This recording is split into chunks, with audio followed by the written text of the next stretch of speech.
जनाब इद्दत केस का जो आज फैसला हो रहा था वो फैसला ना हो पाया क्योंकि जज साहब जो थे डिस्ट्रिक्ट सेशन जज उन्होंने उस मामले को पोस्टपोन कर दिया। उन्होंने चीफ जस्टिस साहब को लिखा है कि क्योंकि खावर मानिका साहब जो हैं जिनका ये मेन मामला है इद्दत के केस का, उन्होंने अदम एतमाद का इजहार किया है उनकी जजशिप के ऊपर, तो ये आप केस किसी और को भेज दें। उसके बाद जो तमाशा हुआ, एक तमाशा तो लगा कोर्ट के अंदर कि वहाँ पर जो है वो पीटीआई के वकला, पीटीआई के लीडरान और खावर मानिका के दरमियान, खावर मानिका साहब के दरमियान तल्ख कलामी हो गई।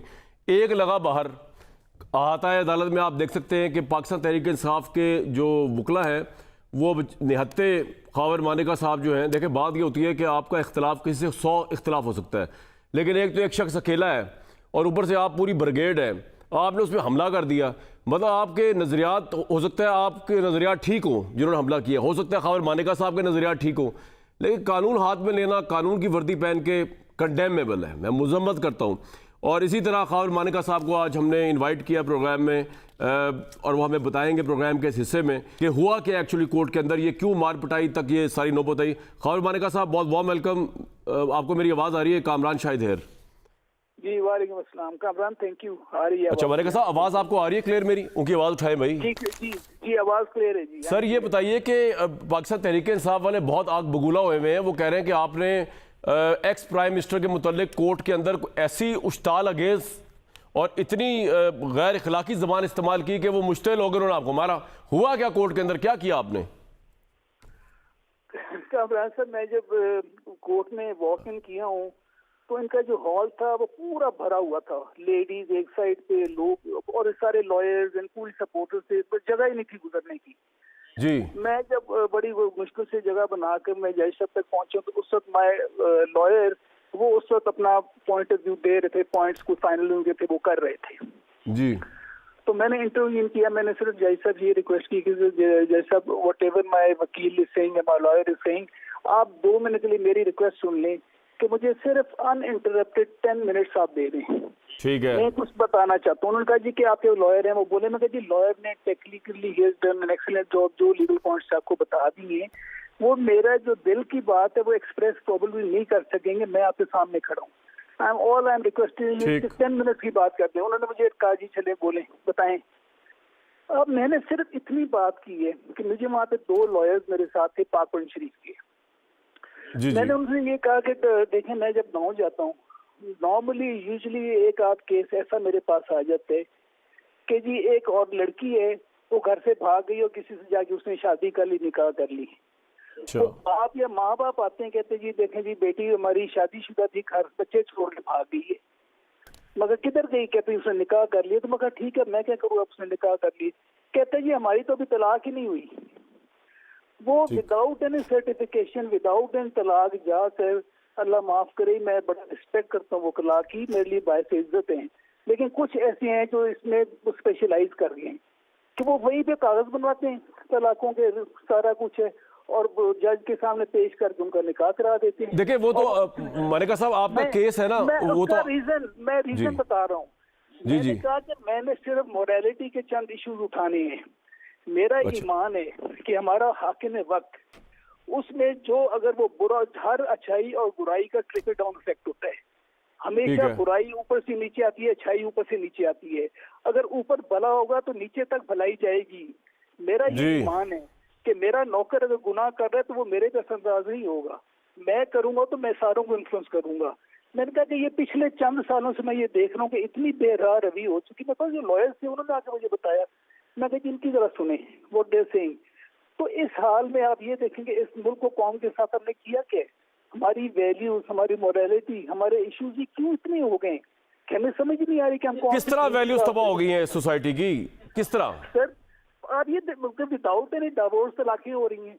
दूसरी ये जो आज कुछ हुआ है कि मेरा राइट नहीं है कि मैं अपनी बात करूं, मैंने कोई वहाँ पे गलत जबान नहीं, आपका राइट तो है, लेकिन मैंने सुना है कोर्ट ने जो रिपोर्ट किया, को हमारे रिपोर्टर रिपोर्ट किया कि आपने इमरान खान साहब को कहा है कि लानत हो उनके ईमान पर, उनको कुरान का कुछ इल्म नहीं, छोटी छोटी बात जी आपने नहीं कहा। अच्छा ये गलत रिपोर्ट हुआ है? नो, ये गलत रिपोर्ट है। मैंने इतनी जरूर बात की है कि वो हर बात पे कुरान उठाते हैं। अडियाला जी ने मुझे कहा कि आप कुरान उठाएं, इससे पहले कि मैं जवाब देता इनका हम कुरान उठाते हैं।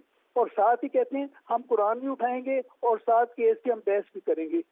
तो जज ने कहा कि आप कुरान उठाओ तो बात खत्म कर दें, तो कुरान किस लिए उठवा रहे हो अगर आपने बहस करनी? ये ईमान की हद है, ये ईमान का लेवल है इनका कि बात बात में कुरान उठाते फिर कहते हैं बहस करनी आप केस की। तो then what is the point? जिसको पता ही नहीं कुरान का, तो ये इस्लामी हम यहाँ पे रियासत मदीना बना रहे हैं कि कोई। मानिका साहब, ये जो आपकी लास्ट हेयरिंग हुई थी जिसमें बुशरा साहिबा भी थी और इमरान खान साहब भी थे अडयाला जेल के अंदर, उसमें मामला फिर कहाँ पे आके रुका था, वो क्या हुआ था? सर उसमें मामला इनके लॉयर्स ने मुझे यहाँ तक कह दिया कि हम आपको उठा के बाहर फेंक देंगे। मैं कहा मुझे क्यों उठा के बाहर फेंकोगे, मैंने क्या किए? फिर मैं भी कुछ करूंगा। अब मैं हमेशा जाता हूँ जी, मैं अकेला जाता हूँ, मेरे साथ कोई फौज नहीं होती। इनके पूरे अंदर 30-30 बंदे होते हैं, 20-20 लॉयर्स होते हैं, और जिस तरह धरना हो रहा होता है दे मिसबिहेव, ये ऊंची बोलेंगे, किसी को बोलने नहीं देते। इन्होंने फिर आपको सुना कि वहां पे पहले अदालत के कमरे के अंदर भी नीचे गिरा दिया बुकला ने, पीटीआई के, ऐसा हुआ? नहीं, अल्लाह का शुक्र है अंदर कोई नीचे नहीं गिराया इन्होंने। अच्छा, आवाजें बाहर मारा? औरतों ने भी बहुत गंदी, औरतों ने जो लेडीज अंदर भरी हुई थी, उन्होंने इतनी ऊंची उन्होंने गंदी जुबान इस्तेमाल की। मैं हैरान है ये किस टोले से मत्था लगा। अच्छा, जरा और उनकी जो औरतें हैं ना, उनमें से एक जो खातून है, उन्होंने आपके मुतालिक वर्जन दिया, मैं चाहता हूं कि उसको आप रिस्पॉन्ड करें। आप जरा सुने जरा उन्होंने क्या कहा, मैं चाहता हूं उसको आप जवाब दें, क्योंकि होता ये कि एक साइड की स्टोरी आ रही, साइड की नहीं आ रही होती। सुनाए जी, कंवल शाहजेब साहिबा ने मारने की क्या जस्टिफिकेशन दी है खावर मानिका को, हालांकि मारने की कोई जस्टिफिकेशन नहीं बनती किसी भी इंसान को। सुनवाएं जी। मानिका साहब, मसला ये है कि बुशरा बीबी जो है ना, वो तहरीक इंसाफ के लिए बहुत एक स्पिरिचुअल हैसियत इख्तियार कर गई हैं, तो पता नहीं आपने उनके खिलाफ क्या बातें कही कब्र अदालत में और उनके खामिद इमरान खान साहब मुतल्लिक। अगर ये इनकी जो औरत, इस बीबी की जो जबान है, इसको अब सुन के आपको अंदाजा हो जाएगा कि हमारी हालत क्या हुई पड़ी। हाँ, नहीं, बड़ी बिलो द बेल्ट जुबान है, बिल्कुल, मैं एग्री। अगर नहीं है तो फिर मैं, आप देखें, अल्लाह मालिक है। बाकी अगर मेरी कोई ऐसी गुफ्तगू होती तो आप यकीन माने कि जज साहब जरूर मुझे टोकते कि आप ये ऐसी बात लफ्ज यूज ना करें, ऐसे अल्फाज यूज ना करें। ही वॉज क्वाइट, और मैंने ये रिक्वेस्ट की उनको, ये रिक्वेस्ट की कि सर आप मेरी बातें सुन ली हैं, I would request you to transfer this case.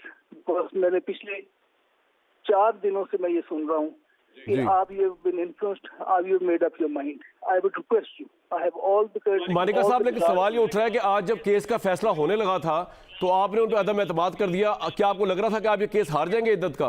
No, ये मुझे पहले भी मैं रिक्वेस्ट कर चुका हूं इनसे, इन्होंने वो टर्न डाउन की।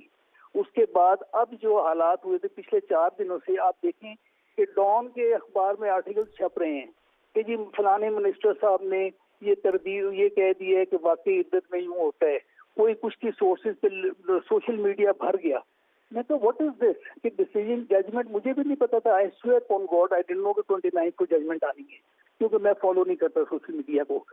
वो 4 दिन से इतने शोर मचा हुआ। अच्छा, मुझे एक बात बताइए, वो पॉइंट आपका आ गया, वो तो अब चीफ जस्टिस साहब के पास गया मामला, वो देखेंगे क्या करना है। लेकिन एक बात बताइए मानिका साहब, ये जो बुशरा बीबी साहिबा है, इनकी तो आपने भी बड़ी गवाहियां दी हुई हैं इनकी अजमत की और इनकी असमत की, इवन जब तलाक होने के बाद भी। और अब जो है, जब पीटीआई के लोगों के लिए बुशरा बीबी जो है बड़ी काबिल एहतराम है, तो आप एक ऐसा केस है जिसके अंदर आप उनके मुतल्लिक उन पे इस तरह का इल्ज़ाम लगा रहे हैं जो कि बहुत ही संगीन इल्ज़ाम है, तो आपको लगता नहीं कि आप बुशरा साहिबा के साथ ज्यादती कर रहे हैं? ना, मुझे ये बताएं कि पिछले 4-4.5 में मैं क्यों नहीं बोला? Why was I quite? ये तो बड़ा सवाल है, आप बोले क्यों नहीं? ओ भाई मेरे, ये जब मेरा लास्ट मैंने जो केस किया है, उस वक्त निकाह नामा हमें 1 जनवरी का सामने हमारे आया। हमें तो यकीन, बच्चों किसी को पता ही नहीं था कि निकाह हो चुका है छुप के। हमें तो 18 फरवरी वाले निकाह का पता था। मुझे इस केस से पिछला जो अभी चल रहा है, ये जब हमने नहीं, इसके अलावा भी आपने उन पे जो इल्जामात लगाए ना, चलें वो तो एक निकाह इद्दत का हो गया, वो तो कोर्ट डिसाइड करेगा। इसके अलावा आपने जो उन पे इल्जामात लगाए वो तहरीक इंसाफ के लिए डाइजेस्टेबली, मैं तो ये कह रहा हूँ, एक ऐसी खातून जिसकी इस्मत की गवाहियां आपने दी हैं तलाक के बाद भी, तो उनके बाद आपने जो इमरान खान साहब को लेकर इल्जामात लगाए वो एक्सेप्टेबल और डाइजेस्टेबल नहीं हो रहे तहरीक इंसाफ हो या ना हो। हकीकत तो है ना कामरान, हकीकत ये है कि 18 फरवरी वाला निकाह जो है, इट वाज ऑल होक्स। ये this is when I learn कि ये चीट किया इन्होंने अल्लाह के नाम पे, अल्लाह के रसूल के नाम पे ये किया क्या है? हमारे घर को चीट किया दोनों ने। हमें जब पता चल रहा है कि 1 जनवरी को इन्होंने छुप के निकाह किया, ये आज तक डिनायल मोड में रहे हैं। ये केस मेरा इनिशिएट हुआ है तो यहाँ पे वो निकाहनामा सामने आए कि ये तो 1 जनवरी को छुप के कर चुके थे फॉर 4 years। मैं, मेरे बच्चों को हम यही समझते हैं कि मैं इसलिए छुप रहा कि ये शरीर निकाह इसने कर लिया, ठीक है, जाए जहाँ मर्जी जाए। ये तो अब पता चला कि ये तो छुप के 1 जनवरी को कर चुके थे और उस पर डिनाइल भी की। लेकिन मानिका साहब, मुझे एक लॉजिक समझ नहीं आई कि बुशरा साहिबा को जब आप तलाक देने पे आमादा थे, वो इंडिपेंडेंट खातून है, इमरान साहब के साथ वो अपनी फ्री विल से निकाह कर रही थी या शादी कर रही थी, तो वो इद्दत के दौरान क्यों करना चाह रही थी निकाह? फिर क्या उसमें इतनी क्या मंतिक? ये आपको जवाब वही देंगी कि ये फर्क नहीं, आपकी लॉजिक क्या है? आपकी भी तो कोई लॉजिक होगी ना कि क्या ऐसी वजह? देखिए, हमें जो ये बताया गया बाद में कि इनकी ये बीबी ने इनको कहा था 1 जनवरी तक इसका निकाह हो गया तो ये प्राइम मिनिस्टर बनेगा, यहाँ भी हो गया। अच्छा, ये बताया गया, बच्चों को भी पता था, ये प्रोफेसी थी। अब किसने करना है, किसका होना है, ये मुझे नहीं पता इनको क्या किसने। वैसे पहुंची भी खातून है, उन्होंने जो कहा वो हो गया। 1 जनवरी को अगर बकौल आपके उनका निकाह हुआ तो प्राइम मिनिस्टर वो बन गए। जी बिल्कुल सही है। तो वो इसीलिए तो आए थे, प्राइम मिनिस्टर बनने नहीं आए थे, वो अल्लाह का बंदा थोड़ी बनने आए थे, नेक भले बंदे बनने नहीं आए थे, वो तो प्राइम मिनिस्टर बनना चाह रहे थे। तो ये जो बुशरा साहिबा की रूहानियत है, इससे तो आप भी मुतासिर है ना? वो उनके पास रूहानियत तो है ना, कि अब आप ये कहेंगे वो भी नहीं है उनके पास? नहीं, हम पीर नहीं है। रूहानियत का बात मतलब हम पीर नहीं है, हम मुतक़िद हैं, इज्जत करते हैं, हाज़िर होते हैं, सलाम करते हैं। That doesn't, we are not pir. हमारे खानदान में कभी पीरी मुर्शिदी नहीं आई, ना अब ना थे कभी हैं, ना कभी हो सकते हैं। हम पीर नहीं है। तो अब आपका अगला लायबल, अब इमरान साहब के सामने तो आपकी कोई हियरिंग नहीं है। अब आप तहरीक इंसाफ से बच के रहे, क्योंकि ऑब्वियसली आपने उनके लीडर के मुतालिक इस तरह की गुफ्तगू कर दी है कि जो मैं यहाँ पढ़ भी नहीं सकता, जो आज कोर्ट की रिपोर्टिंग मेरे सामने आई है, जिस तरह की गुफ्तगू हुई है और जिस तरह आपने फ्लेयर अप कर दिया तहरीक। मैं इतना बता दूं कामर साहब, ये इतना अनफॉर्चुनेट है। हम किन कदरों की, किन वैल्यूज की हम बात करते हैं, हम कौन से यहाँ पे रियासत मदीना बना रहे हैं कि किसी को सुन नहीं सकते। मेरी बात आप जज साहब से पूछे कि मैंने क्या गलत बात की, जो उसके ऑब्जेक्शन कोई थी जिसपे ये शोर मचा रहे हैं, इनमें बर्दाश्त ही नहीं है। ये तो मॉब बन गया, मॉब।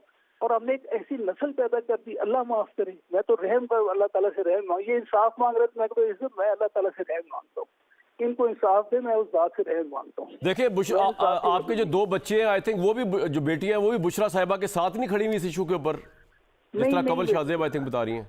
देखो मेरी बात सुनिए, माओ से अलग हो सकते हैं बच्चे। ठीक, तो मैं यही कह रहा हूँ कि माँ है, लेकिन वो ये नहीं है कि बाप को छोड़ के उधर हो जाएंगे या कुछ। वो माँ ही रहती है, बात खत्म। और आप, मेरा आखिरी सवाल है, जो मुफ्ती कहते हैं कि मुफ्ती कराम हमारे कहते हैं कि औरत डिसाइड करती है इद्दत, जब वो कह दे वो हो जाती है, तो फिर उसके बाद तो फिर इद्दत का मसला रह ही नहीं गया कोई। अगर उन्होंने डिसाइड कर दिया तो कर दिए। सूरह तलाक में लिखा गया कि इद्दत की मुद्दत पे नजर रखो, ये सूरह तलाक में कुरान पाक में। ठीक, बिल्कुल ठीक है। सूरह बकरा में है कि आप जो है ना सर, मैं आपसे कहूँगा, चलेंगे तो आपके दलाइल आ जाएंगे अदालत में, आप अपनी सिक्योरिटी का इंतजाम करके रखें। इसकी वजह यह है कि अब आपका जो है ना सीधा तहरीक इंसाफ के वकला के साथ मामला बन गया है, और वकला का हाथ बड़ा भारी है।